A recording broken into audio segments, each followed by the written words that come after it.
Assalamualaikum warahmatullahi wabarakatuh. Eh, Kami dari kelompok 8 yang beranggotakan saya, Fapri Oktaviana sebagai moderator, yang kedua ada ini Ifar sebagai penyaji, dan yang ketiga Indri Kurnia sebagai penyaji. Di sini kami membahas tentang perpajakan, yaitu pajak bumi dan bangunan atau PBB P2. Maka materi yang pertama akan dijelaskan oleh teman saya, yaitu Beni Ifar. Baiklah, di sini kita masuk ke pembahasan yang pertama, yaitu pengertian pajak bumi dan bangunan atau disebut juga dengan PBB.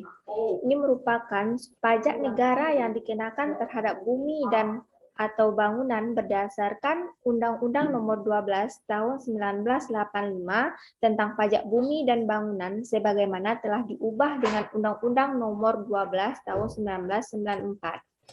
Yang kedua, kita masuk ke subjek PBB.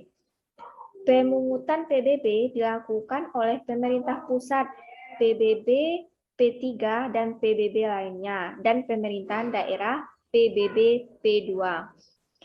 Ketentuan mengenai subjek PBB yang dipungut oleh pemerintahan pusat mengacu pada Undang-Undang Nomor 12 Tahun 1985 tentang pajak bumi dan bangunan, yang sebagaimana terdapat dalam Undang-Undang PBB. Sesuai dengan Pasal 4 Ayat 1 Undang-Undang PBB, subjek pajak adalah orang atau badan yang memiliki hak memperoleh manfaat atas bumi atau bangunan yang menguasai suatu bangunan. Subjek pajak dan wajib pajak, yaitu orang pribadi atau badan secara nyata. Yang pertama, mempunyai suatu hak atas bumi, dan yang kedua, memperoleh manfaat atas bumi. Yang ketiga, memiliki bangunan. Yang keempat, menguasai bangunan. Dan kelima, memperoleh manfaat atas bangunan. Kita masuk ke objek PBB, yaitu yang pertama, bumi. Bumi merupakan permukaan seperti misalnya sawah, ladang, kebun, tanah, pekarangan, tambang, dan sebagainya. Selanjutnya yaitu bangunan. Bangunan ini merupakan sebuah konstruksi teknik yang ditanam atau dilekatkan secara tetap pada tanah dan perairan, seperti tempat tinggal, bangunan usaha, gedung, dan lain-lain. Selanjutnya, kita masuk ke objek pajak yang tidak dikenakan PBB. Yang pertama, digunakan semata-mata untuk melayani kepentingan umum di bidang ibadah, sosial, kesehatan, pendidikan, dan kebudayaan nasional. Yang kedua, digunakan untuk kuburan, peninggalan purbakala atau sejenisnya. Yang ketiga, merupakan hutan lindung, suaka alam, hutan wisata, taman nasional, tanah pengembalaan yang dikuasai oleh desa, dan tanah negara yang belum dibebani suatu hak. Yang keempat, digunakan oleh perwakilan diplomatik berdasarkan azas perlakuan timbal balik. Yang kelima, digunakan oleh badan dan perwakilan organisasi internasional. Baiklah, materi selanjutnya akan dilanjutkan oleh rekan Indri.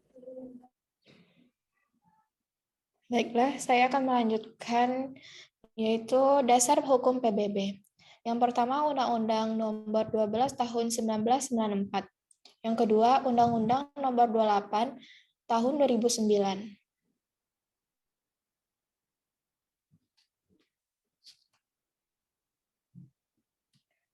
Selanjutnya, cara mendaftarkan objek PBB. Orang atau badan subjek pajak harus mendaftarkan objek pajaknya ke kantor pelayanan pajak atau kantor pelayanan penyuluhan dan konsultasi perpajakan. yang di wilayah kerjanya meliputi letak objek tersebut. Dengan menggunakan formulir surat pemberitahuan objek pajak yang tersedia gratis di KPP dan KP2KP setempat.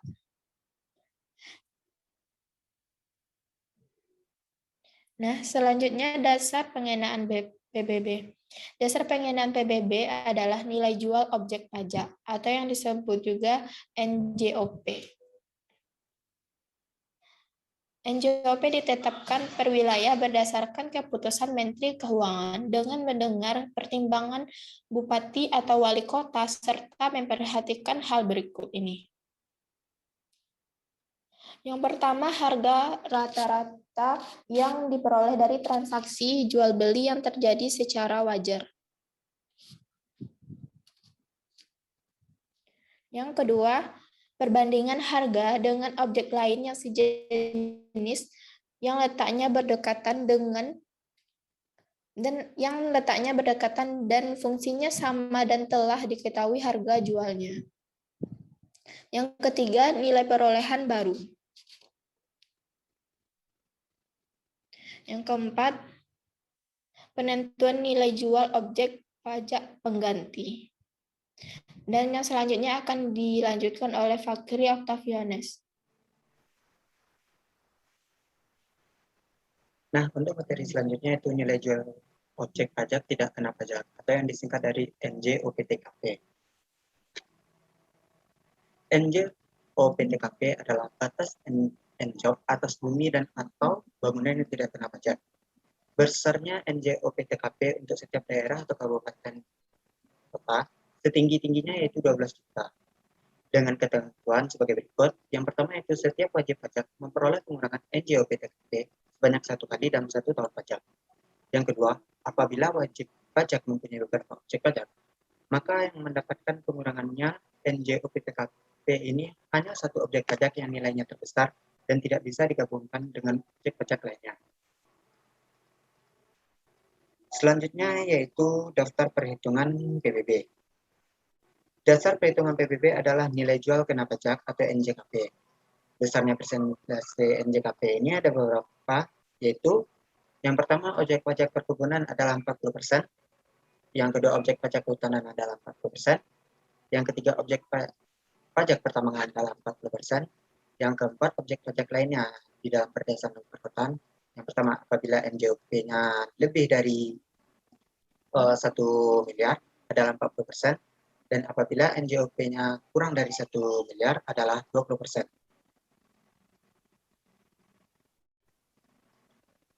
Selanjutnya itu tarif PBB.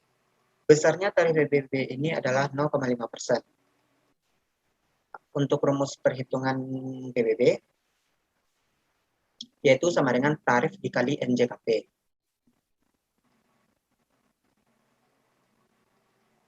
Rumus perhitungan ini yang pertama, jika NJKP sama dengan 40% dikali NJOP dikurang NJOPTKP, maka besar PBB-nya itu sama dengan 0,5% dikali 40% dikali dalam kurung NJOP dikurang NJOPTKP. Maka hasilnya itu 0,2% dikali NJOP dikurang NJOPTKP. Jika NJKP-nya itu 20%, maka 20% dikali NJOP dikurang NJOPTKP. Maka hasil yang kita dapatkan itu sama dengan 0,5% dikali 20% dikali dalam kurung NJOP dikurang NJOPTKP. Maka hasilnya itu 0,1% dikali NJOP dikurang NJOPTKP. Tempat pembayaran PBB.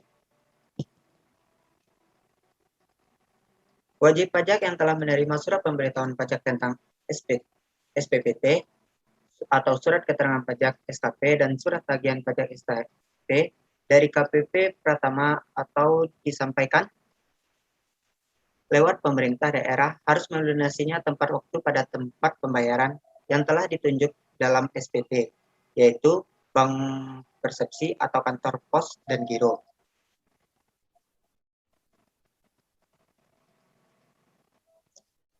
Saat yang menentukan pajak terutang. Saat yang menentukan pajak terutang adalah keadaan objek pajak pada tanggal 1 Januari. Dengan demikian segala mutasi atau perubahan atas objek pajak yang telah terjadi setelah tanggal 1 Januari akan dikenakan pajak pada tahun berikutnya. Contohnya seperti A menjual tanah kepada B pada tanggal 2 Januari 2010. Kewajiban PBB tahun 2010 masih menjadi tanggung jawab A. Sejak tahun pajak 2011, kewajiban PBB menjadi tanggung jawab B. Perubahan atas objek pajak yang telah terjadi pada tanggal 1 Januari akan dikenakan pajak pada tahun berikutnya.